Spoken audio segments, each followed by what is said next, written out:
Isso é incrível. Salsicha comendo o milho do carneiro.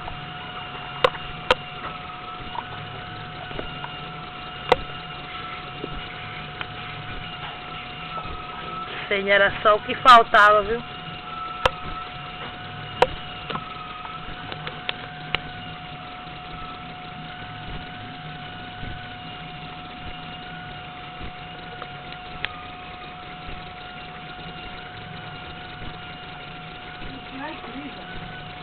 Isso é incrível!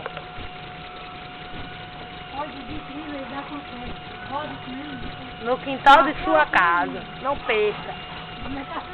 Milho do cachorro, milho do bode, milho do carneiro. O cachorro quem come! O cachorro comendo milho e o bode. Eu vou filmar o carneiro comendo, roendo osso. Não é muita falta, viu? Olha aí. Parece que tá comendo uma coisa bem gostosa.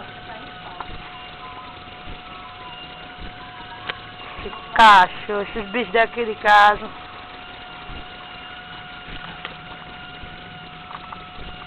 Tem comer não na sua vasilha? Você tá comendo?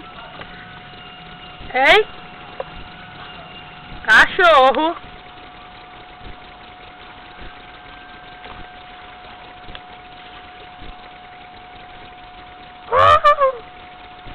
Vai comer, vá. Mas vai pro incrível. Eu não sei não, viu? Seu cachorro. Salsicha comendo Comendo milho. o milho do carneiro. Tem sim, comendo a vasilha dele. Você começa aqui na vasilha, vai comer do bode e não come dele. Fica brigando com o bode. E apaixonado pelo bode, tá querendo virar o bode. Comendo milho. Cachorro! Não é isso, meu filho. Calma. Calma, seu filho. Seu filho, meu filho.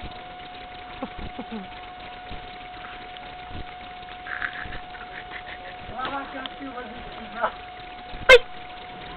E aí era?